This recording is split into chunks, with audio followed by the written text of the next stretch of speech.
नमस्कार, मंडल news bulletin में आपका स्वागत है। आइए पेश करते हैं आज के कुछ प्रमुख व मुख्य समाचार। अब तक यदि आपने मंडल न्यूज के इस चैनल को लाइक व सब्सक्राइब नहीं किया है तो जल्द से जल्द इस चैनल को लाइक व सब्सक्राइब जरूर कर दें।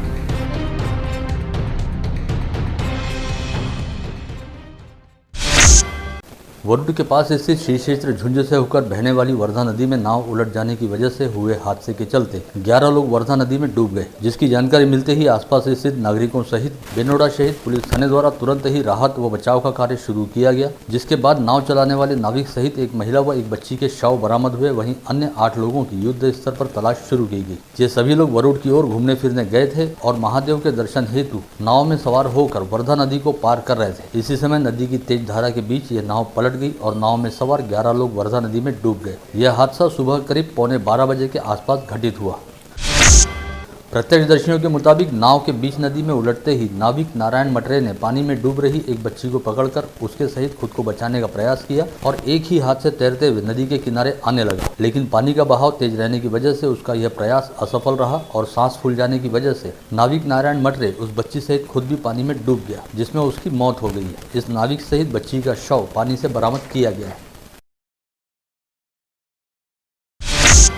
गत रोज वलगांव के आबिदपुर में रहने वाले महादेव तायड़े नामक 70 वर्षीय व्यक्ति के 2 बेटे आपस में एक दूसरे के साथ झगड़ रहे थे, जिनका झगड़ा छुड़ाने और बीच बचाव करने का प्रयास महादेव तायड़े के लिए काफी भारी पड़ा, क्योंकि इससे संतप्त होकर ज्ञानेश्वर तायड़े नामक बड़े बेटे ने अपने पिता महादेव तायड़े की नाक पर जोरदार मुक्का दे मारा। यह घूसा इतना भरपूर था कि महादेव तायड़े की नाक से खून बहना शुरू हो गया। पश्चात उन्हें अस्पताल में भर्ती कराया गया, जहाँ पर इलाज के दौरान उनकी मौत हो गई। ऐसे में वलगांव पुलिस द्वारा हत्या के मामले में ज्ञानेश्वर तायड़े को गिरफ्तार कर लिया गया है।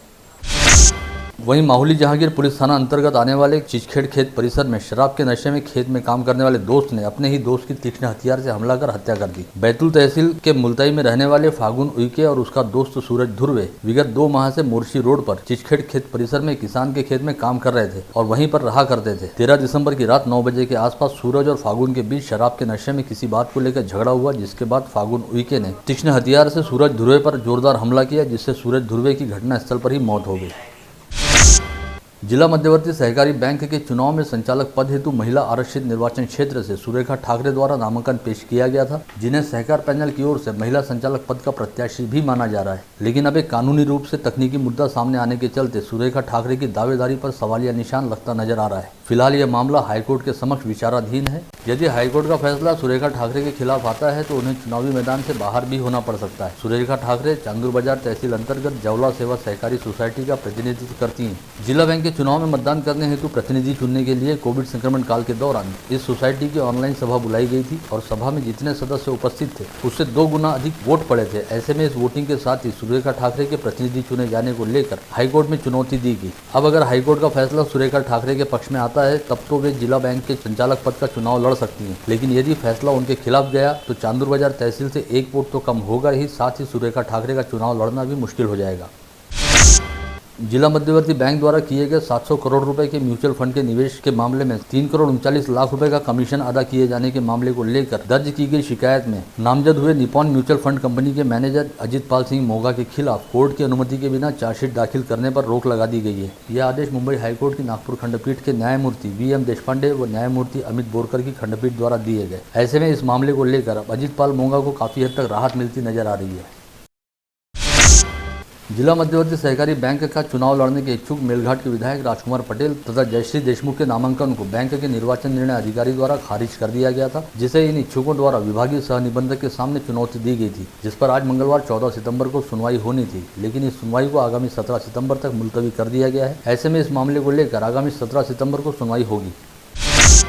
विगत 1.5 वर्ष के दौरान कई सहकारी संस्थाओं का कार्यकाल खत्म हो गया, लेकिन इसके बावजूद कोविड संक्रमण के खतरे और लॉकडाउन की वजह से इन सहकारी संस्थाओं में चुनाव नहीं कराए जा सके। साथ ही कई सहकारी संस्थाओं के चुनाव अदालती लड़ाई में अटके हुए हैं। ऐसे में राज्य सहकारी निर्वाचन प्राधिकरण द्वारा अदालतों के समक्ष विचाराधीन रहने वाली सहकारी संस्थाओं सहित 250 से कम सदस्य संख्या रहने वाली सहकारी संस्थाओं और पहले से निर्वाचन प्रक्रिया जारी रहने वाली जिला मध्यवर्ती सहकारी बैंकों को छोड़कर अन्य सभी सहकारी संस्थाओं में निर्वाचन प्रक्रिया शुरू करने का आदेश जारी किया गया है। ऐसे में सभी सहकारी संस्थाओं में अब आगामी 20 सितंबर से निर्वाचन संबंधी प्रक्रिया को शुरू किया जाएगा। जिलाधीश कार्यालय में चिखलदरा विकास प्रारूप के तहत किए जा रहे विकास कामों की समीक्षा करने हेतु बुलाई गई बैठक में राज्य मंत्री बच्चू कडू द्वारा कहा गया कि चिखलदरा में बनने वाला स्काई वॉक पर्यटकों के आकर्षण का केंद्र रहेगा, जिसकी वजह से यहां पर आने वाले पर्यटकों की संख्या बढ़ेगी। इस बात के मद्देनजर चिखलदरा में मूलभूत सुविधाओं को लेकर सभी विभागों द्वारा जल्द से जल्द सभी विकास कामों को पूर्ण किया जाए और सभी संबंधित विभाग आपस में समन्वय रखकर काम करें। 22 किलोमीटरमध्ये येणारं फॉरेस्ट त्याच्यातलं जितकं शेती येते आणि 5 किलोमीटरमध्ये जेवढं आहे ते असा एकत्रित प्रस्ताव करून आपण फॉरेस्ट आता तुम्ही जो प्रस्ताव पाठवला नागपूरला त्या दुरुस्ती करून पाठवा लागेल नेक्स्ट पार्ट ना सोबतच आता नवीन जे 22च्या पार्ट आहे त्याच्यामध्ये काय नाही 22 मध्ये फॉरेस्ट आहे ना ते 22 मध्ये फॉरेस्ट आहे ते कंपन्यांनी आता करून केलेलंच आहे ऑलरेडी फक्त तुम्ही सह्या घ्या का थेट खरेदी करायला आम्ही शेतकरी तयार आहोत कारण हा विकासाचा चिखलदऱ्याच्या विकासाचा प्रकल्प आहे तो तुमचाही फायदा आहे लक्षात घ्या तर निवड प्रशासनाचा फायदा नाही आहे तिथे जेव्हा पर्यटन वाढत तेव्हा तिचे 2 पैसे तुम्हाला पण जास्त भेटणारच आहे तर तुम्ही सुद्धा हे शेतकऱ्यांना समजून सांगा आणि एक निवेदन कलेक्टर साहेबांच्या नावानं तिथं एचडीएमच्या देऊन द्या की आम्ही वाटाघाटी याच्यामध्ये सरळ खरेदीसाठी आम्ही तयारी आहोत आम्हाला या हे भाव आम्हाला लागेल एक पत्र राजकुमार दिलं जातं आपण त्यानुसार कलेक्टर मॅडम बैठक घेईल आणि प्रस्ताव आपण समोर पाठवू शकतो। आत्महत्याग्रस्त किसानों के परिवारों को अनुदान देने तथा आपदा प्रभावित किसानों को नुकसान भरपाई देने हेतु किए गए आंदोलन सहित विभिन्न सरकारी कार्यालयों में किए गए कुल 9 अलग अलग आंदोलनों को लेकर दर्ज मामलों की एकत्रित सुनवाई के लिए जिले की सांसद नवनीत राणा तथा विधायक रवि राणा सहित युवा स्वाभिमान पार्टी के करीब 200 से अधिक पदाधिकारी व कार्यकर्ता आज स्थानीय अदालत के सामने पेश हुए। सुबह 11 से शाम 6 बजे तक न्यायाधीश तायडे की अदालत में इन सभी मामलों को लेकर हुई सुनवाई के दौरान दोनों पक्षों का युक्तिवाद सुनने के बाद अदालत ने सांसद नवनीत राणा व विधायक रवि राणा सहित सभी आंदोलनकारियों को जमानत देना मंजूर किया। बारिश का जोर कम होते ही अब अपर वर्धा बांध में जल संग्रहण की स्थिति नियंत्रित हो गई है। हालांकि बांध में अब भी 97.43% जल संग्रह है और बांध में पानी की आवक भी लगातार जारी है। ऐसे में बांध के 3 दरवाजों को 60 सेंटीमीटर तक खुला रखते हुए प्रति सेकंड 288 घन मीटर पानी नदी में छोड़ा जा रहा है। इस समय राज्य में किसानों द्वारा अपने खेतों में लगाई गई फसलों का निरीक्षण करने हेतु राज्य सरकार की ओर से ई फसल निरीक्षण कार्यक्रम चलाया जा रहा है, जिसके अंतर्गत खेतों का सर्वे व गट नंबर, कुल क्षेत्र, पोट खराब क्षेत्र तथा खेतों में लगाई गई फसलों की जानकारी खुद किसानों के द्वारा ई फसल निरीक्षण सॉफ्टवेयर में दर्ज करने और उसकी फोटो निकालकर अपलोड करने की अनिवार्यता की गई है, जिसे लेकर राज्य के मुख्यमंत्री उद्धव ठाकरे को लिखे गए पत्र में राज्य मंत्री बच्चू कडू द्वारा इस प्रणाली को पूरी तरह से गलत बताया गया है। राज्य मंत्री बच्चू कडू के मुताबिक कई किसान परिवारों में एंड्रॉइड मोबाइल फोन नहीं होता और वे सॉफ्टवेयर जैसी चीजों को लेकर जागरूक व प्रशिक्षित नहीं होते। ऐसे में ई फसल निरीक्षण कार्यक्रम को सरकारी अधिकारियों व कर्मचारियों के जरिए ही चलाया जाए तथा इसे लेकर किसानों के साथ किसी भी तरह की कोई सख्ती न की जाए। अब तक किसी भी आपात स्थिति में पुलिस की सहायता प्राप्त करने हेतु 100 यानी 100 नंबर डायल किया जाता था। इस नंबर के जरिए सीधे संबंधित क्षेत्र के पुलिस कंट्रोल रूम से संपर्क होता था और पुलिस कंट्रोल द्वारा संबंधित क्षेत्र में मौजूद पुलिस के गश्ती वाहन अथवा थाना पुलिस से संपर्क करते हुए कॉल करने वाले व्यक्ति तक सहायता पहुंचाई जाती थी अथवा उसकी शिकायत का निराकरण किया जाता था। लेकिन अब इस व्यवस्था में थोड़ा बदलाव किया गया है। इसके तहत अब पुलिस सहित अन्य किसी भी तरह की कोई अत्यावश्यक सहायता प्राप्त करने हेतु अथवा आपात स्थिति में कोई मदद करने हेतु 100 की बजाय 112 यानी 112 नंबर डायल करना होगा। पुलिस कंट्रोल व इमरजेंसी हेल्प का एक ही नंबर रखने और पुराने नंबर को बदलने के प्रस्ताव को काफी समय पहले मान्यता दी गई थी, जिस पर अब अमल किया जा रहा है। इसके तहत अमरावती शहर पुलिस आयुक्तालय के कंट्रोल रूम को 112 हेल्पलाइन नंबर के साथ जोड़ने की तमाम तैयारी पूर्ण हो चुकी है और अगले 1-2 दिन में 100 के स्थान पर 112 नंबर की हेल्पलाइन सुविधा उपलब्ध हो जाएगी। जिले के मोर्शी व वरुड क्षेत्र में बड़े पैमाने पर संतरे का उत्पादन होता है और इस बार संतरे की फसल अच्छी रहने की पूरी संभावना थी, लेकिन पहले तो बारिश नदारद रही और संतरे की फसल सूखे का शिकार हो गई। वहीं अब संतरे की फसल अतिवृष्टि का शिकार है। ऐसे में यद्यपि बाजार में फलों के दामों में तेजी देखी जा रही है, लेकिन व्यापारियों द्वारा उत्पादक किसानों से संतरा फलों की खरीदी बेहद सस्ते में की जा रही है, जिसकी वजह से संतरा उत्पादक किसान भयानक आर्थिक दिक्कत में फंसे हुए हैं। जन कल्याण सेवा संस्था द्वारा यहां बुलाई गई पत्रकार परिषद में बताया गया कि जन कल्याण सेवा संस्था द्वारा संचालित डॉक्टर हेडगेवार हॉस्पिटल व भारानी मेमोरियल क्रिटिकल केयर यूनिट का लोकार्पण आगामी 16 सितंबर को होने जा रहा है। साथ ही यहां पर 2 अक्टूबर से गंभीर मरीजों का इलाज करना शुरू किया जाएगा, जिसके तहत निजी दवाखानों की तुलना में काफी अत्यल्प शुल्क में जरूरतमंद मरीजों का इलाज भी किया जाएगा। इस पत्रवार्ता में बताया गया कि इस मल्टी स्पेशलिटी अस्पताल में कुल 75 बेड उपलब्ध हैं, जहाँ के 6 विभागों में 18 विशेषज्ञ डॉक्टर अपनी सेवाएं दे रही हैं। साथ ही यहां पर गरीब व जरूरतमंद मरीजों को निःशुल्क इलाज की सुविधा भी उपलब्ध कराई जाती है। उपलब्ध असेल त्यानुसार मग त्यांना आपण विचारते. आणि दुसरा जो पार्ट आहे वीकर सेक्शन जे त्याच्यात 50% कन्सेशन दिलं जातं अशा पेशंट्सचा इन्कम क्रायटेरिया 1,80,000 दुप्पट 85,000च्या लोकांचा 1,85,000 वार्षिक उत्पन्न याच्यापेक्षा जर कमी असेल त्यांना वीकर सेक्शनमध्ये एकूण आपल्या उपचाराचे जे काही बजेट असेल त्याच्या 50% कन्सेशन देण्यासाठी आम्हाला बंधन आहे. भारतीय जनता पार्टी के शहराध्यक्ष किरण पाथुरकर तथा पूर्व पालक मंत्री व विधान परिषद सदस्य प्रवीण पोटे पाटिल द्वारा यहां बुलाई गई पत्रकार परिषद में कहा गया कि राज्य की महाविकास आघाड़ी सरकार ने ओबीसी समाज के साथ विश्वासघात किया है, जिसके खिलाफ कल 15 सितंबर को भाजपा द्वारा समूचे राज्य में निषेध आंदोलन किया जाएगा. जवळपास 1.5 ते 2 वर्षांच्या काळामध्ये आपण पाहिलं की जी 3 पायाची जी सरकार या ठिकाणी आली आहे, या सरकारने ओबीसी लोकांना आरक्षण मिळालं नाही पाहिजे आणि आम्हाला आमचं हुल्लूसरण करता आला पाहिजे या दृष्टिकोनातून या अनेक गोष्टी आपल्यासमोर या ठिकाणी आमच्या अध्यक्ष साहेबांनी मांडल्या. आज ओबीसी च्या लोकांना जर आरक्षण मिळालं नाही तर जिल्हा परिषद, पंचायत समिती, नगरपालिका, महानगरपालिकेमध्ये या लोकांना उभं राहता येणार नाही. मग या 3 पायाच्या सरकारला आपला जो हेतू साध्य करायचा आहे तो हेतू साध्य करण्याच्या दृष्टिकोनातून या सगळ्या गोष्टी आज चाललेल्या आहेत. आमचं या प्रेसच्या माध्यमातून आपल्याला एवढीच विनंती करायची आहे की महामानव बाबासाहेब आंबेडकरांनी या ठिकाणी संविधान जे लिहिलं आहे ते संविधान शेवटच्या माणसाला आपल्याला याचा बेनिफिट देता आला पाहिजे, त्याला न्याय देता आला पाहिजे या दृष्टिकोनातून या ठिकाणी संविधान लिहिलं गेलं. त्या महामानव बाबासाहेब आंबेडकरांचा या 3 लोकांनी 3 पायाच्या सरकारने तुम्हाला एक सांगतो की त्यांनी लिहिलेलं जे बायलॉज आहे त्याला कचऱ्याची टोपी दाखवलेली आहे. या आपल्या माध्यमातून आपल्याला मी विनंती करतो की ओबीसीला 100% आरक्षण मिळालं पाहिजे. या ज्या निवडणुका चालतात त्यामध्ये 100% त्यांना आरक्षण मिळालं पाहिजे त्या ठरलेल्या काळाच्या 50%च्या आतमध्ये. परंतु आज सध्याची परिस्थिती बदललेली आहे. त्यांना माहिती आहे की ओबीसी आपल्या सोबत नाही आहे, त्यामुळे ओबीसीला राजकारणामध्ये कुठे बेनिफिट मिळू नये या दृष्टिकोनातून हे सगळं चाललेलं आहे. महाराष्ट्र राज्य पिछड़ा वर्गीय अधिकारी व कर्मचारी महासंघ द्वारा यहां बुलाई गई पत्रकार परिषद में कहा गया कि अमरावती संभाग अंतर्गत नायब तहसीलदार संवर्ग की पदोन्नति में काफी गड़बड़ियां हुई है, जिसकी वजह से पदोन्नति हेतु पात्र कई कर्मचारियों को अन्याय का सामना करना पड़ रहा है. ऐसे में बहुत जल्द पिछड़ा वर्गीय अधिकारी व कर्मचारी महासंघ द्वारा प्रशासन के खिलाफ यलगार किया जाएगा.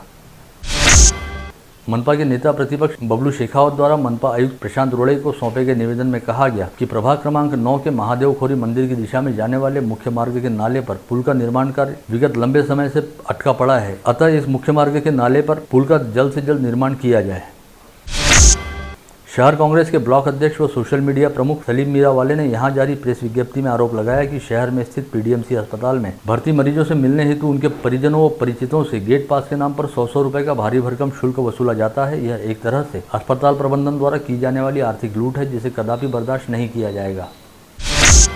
जिले में आज केवल एक व्यक्ति कोविड संक्रमित पाया गया, वहीं 2 मरीज कोविड मुक्त होकर अस्पताल से अपने घर लौटे. राहत वाली बात यह भी रही कि आज अमरावती जिले में कोविड संक्रमण के चलते किसी मरीज की मौत नहीं हुई. इस समय तक कुल 96,710 संक्रमित मरीज पाए जा चुके हैं, जिनमें से 95,104 मरीज कोविड मुक्त हो चुके हैं. इस समय जिले में कुल एक्टिव पॉजिटिव मरीजों की संख्या 13 है, जिनमें मनपा क्षेत्र के 8 तथा ग्रामीण क्षेत्र के 6 मरीजों का समावेश है, जिनमें से इस समय 2 मरीजों का कोविड अस्पताल में इलाज चल रहा है. साथ ही मनपा क्षेत्र में 7 तथा ग्रामीण क्षेत्र में 4 मरीज होम आइसोलेशन में रखे गए हैं. बीते 24 घंटे के दौरान 358 नागरिकों की कोविड टेस्ट की गई, जिसमें से केवल 0.28% लोगों की टेस्ट रिपोर्ट पॉजिटिव आई. वहीं इस समय कोविड संक्रमित मरीजों के कोविड मुक्त होने का प्रमाण 98.33% पर है. साथ ही मंगलवार को समूचे संभाग में 5 नए संक्रमित मरीज पाए गए, जिनमें अकोला के 2, यवतमाल के 1 तथा बुल्ढाना के 1 मरीज का समावेश रहा. इसके अलावा मंगलवार को संभाग में 11 मरीज कोविड मुक्त हुए, जिनमें अकोला के 1, यवतमाल के 2, बुल्ढाना के 3 तथा वाशिम के 3 नागरिक शामिल हैं. साथ ही विगत 24 घंटे के दौरान संभाग के अकोला जिले में 2 कोविड संक्रमितों की मौत हुई है. देश की आज़ादी के अमृत महोत्सवी वर्ष के निमित्त जिले में विविध उपक्रम चलाए जा रहे हैं, जिसके तहत स्वच्छ भारत अभियान अंतर्गत अगले 100 दिनों के दौरान जिले में सुजलाम अभियान चलाया जाएगा, जिसमें समूचे जिले भर में 40,000 से अधिक शोष गड्ढों की निर्मित की जाएगी. यह अभियान जिला परिषद के मुख्य कार्यकारी अधिकारी अभिशान पंडा की संकल्पना से शुरू किया जा रहा है. स्थानीय छतरी तालाब परिसर में बड़े पैमाने पर सौंदर्यीकरण करने के साथ ही आम लोगों के लिए काफी सुविधाएं उपलब्ध कराई गई हैं ताकि यहां पर अधिक से अधिक पर्यटक आकर्षित हो सके। साथ ही यहां आने वाले लोगों के लिए छतरी तालाब परिसर में ओपन जिम व गार्डन भी साकार किया गया है। किंतु छतरी तालाब परिसर के आसपास अपना अस्थायी डेरा बनाकर रहने वाले लोगों द्वारा पूरे सौंदर्यीकरण का सत्यानाश किया जा रहा है और यहाँ पर ओपन जिम में लगाए गए साहित्य का उपयोग कपड़े सुखाने के काम हेतु किया जा रहा है। इन अस्थायी डेरों में रहने वाले लोग बाग तालाब के घाट पर अपने कपड़े धोते हैं और उन कपड़ों को यहीं पर सुखाया जाता है। महाराष्ट्र की धार्मिक संस्कृति व लोकाचार में अनन्य साधारण महत्व रखने वाले 3 दिवसीय महालक्ष्मी पर्व का मंगलवार 14 सितंबर को पूरी विधि विधान के साथ समापन हुआ। विगत रविवार 12 सितंबर को ज्येष्ठा गौरी व कनिष्ठा गौरी का आह्वान किया गया था। पश्चात सोमवार 13 सितंबर को महालक्ष्मी पूजन करते हुए प्रसाद वितरण किया गया। वहीं मंगलवार 14 सितंबर को पूरे भक्तिभाव के साथ महालक्ष्मी का विसर्जन किया गया। इस 3 दिवसीय पर्व के चलते शहर सहित जिले में काफी चैतन्यपूर्ण वातावरण रहा। दिव्यांगों को सरकारी जगह पर घरकुल का लाभ दिए जाने की मांग को लेकर प्रहार जनशक्ति पार्टी द्वारा मनपा आयुक्त को एक निवेदन सौंपा गया। इस निवेदन में कहा गया कि मनपा प्रशासन ने दिव्यांगों के लिए प्रधानमंत्री आवास योजना के तहत डीपीआर की सूची बनाई है, लेकिन इस डीपीआर सूची में बड़े पैमाने पर गड़बड़ियां हुई है। अतः मामले की जाँच करते हुए दिव्यांगों को घरकुल योजना का लाभ दिया जाए। महानगरपालिकेने दिव्यांगासाठी ज्या घरकुलाची यादी बनवली त्या डीपीआर यादीमध्ये सुधारणा करून ज्या खऱ्या दिव्यांग आहे त्यांना घरकुलाचा लाभ भेटण्यासाठी आज आम्ही इथे निवेदन द्यायला आलो आहे। तातडीने शासकीय जागेवर दिव्यांगांना वंचित दिव्यांगांना घरकुल भेटलं पाहिजे, त्याच्यासाठी प्रहार संघटना आज इथं महानगरपालिकेला आली आहे आणि आयुक्त साहेबांनी आश्वासन दिलं आहे की तातडीने या विषयावर आम्ही हा विषय तुमचा मार्गी लावू। साथ ही प्रहार जनशक्ति पार्टी द्वारा जिलाधीश को सौंपे गए निवेदन में कहा गया कि राज्य परिवहन निगम में चालक व वाहक का प्रशिक्षण पूर्ण करने वालों को संबंधित पदों पर नियुक्तियां दी जाएं। इसके अलावा यह चेतावनी भी दी गई कि जल्द से जल्द नियुक्तियां नहीं देने पर प्रहार जनशक्ति पार्टी द्वारा अन्न त्याग आंदोलन शुरू किया जाएगा। रमाई घरकुल योजना अंतर्गत सभी को घरकुल का लाभ दिलाने की मांग को लेकर प्रलय पत्रकार संघ की ओर से जिलाधीश को निवेदन सौंपा गया और जल्द से जल्द संबंधित लाभार्थियों को रमाई घरकुल आवास योजना का लाभ दिए जाने की मांग की गई। केंद्र सरकार द्वारा छात्रों को कोविड टीका लगाने के लिए स्वतंत्र टीकाकरण मुहिम चलाई जाए, इस आशय की मांग को लेकर राष्ट्रवादी विद्यार्थी कांग्रेस की ओर से जिलाधीश के जरिए प्रधानमंत्री नरेंद्र मोदी को एक निवेदन सौंपा गया है। इस निवेदन में कहा गया कि स्कूल व कॉलेज को जल्द से जल्द शुरू करने के लिए विद्यार्थियों के टीकाकरण हेतु स्वतंत्र टीकाकरण अभियान चलाया जाना बेहद जरूरी है। शहर पुलिस आयुक्त डॉक्टर आरती सिंह के विशेष पथक द्वारा आयुक्तालय क्षेत्र में गश्त लगाते हुए 2 दुपहिया चोरों को गिरफ्तार किया गया। हिरासत में लिए गए आरोपियों के नाम रोशन नगर निवासी मोहम्मद आदिल, मोहम्मद जमील तथा ट्रांसपोर्ट नगर निवासी सलीम मलिक खान व अनीस खान बताए गए हैं। इन दोनों आरोपियों के पास से 5 मोटरसाइकिल सहित कुल 1,15,000 रुपये का माल बरामद किया गया है। राजापेठ विभागामध्ये मागच्या 2 महिन्यामध्ये मोटरसायकल चोरीचं प्रमाण खूप वाढलेलं होतं। त्यामुळे राजापेठ म्हणजे माझ्या स्क्वॉडला स्पष्ट सूचना दिल्या होत्या की जास्तीत जास्त आरोपींचा मागोवा घ्यायचा आणि त्यांना ताब्यात घ्यायचं। त्याप्रमाणे एसीपी राजापेठ कार्यालयाच्या स्क्वॉडने 2 आरोपी ताब्यात घेतलेले होते। त्यांचा पाठलाग करून आणि त्यांच्यावर बरेच दिवस पाळत ठेवून त्यांना ताब्यात घेतलेलं होतं। त्यांना ताब्यात घेऊन त्याच्याकडून आम्ही सुरुवातीला 1 मोटरसायकल हस्तगत केली। त्यानंतर त्यांना आम्ही राजापेठ पोलिसांच्या कोतवाली पोलीस स्टेशनच्या ताब्यात दिलं आणि मग तपासात त्यांच्याकडून आतापर्यंत 5 मोटरसायकल हस्तगत करण्यात। आप देख रहे थे मंडल न्यूज बुलेटिन। हमारे चैनल को लाइक करें, शेयर करें और हाँ, सब्सक्राइब करना ना भूलें। कल होगी आपसे फिर मुलाकात, तब तक के लिए धन्यवाद।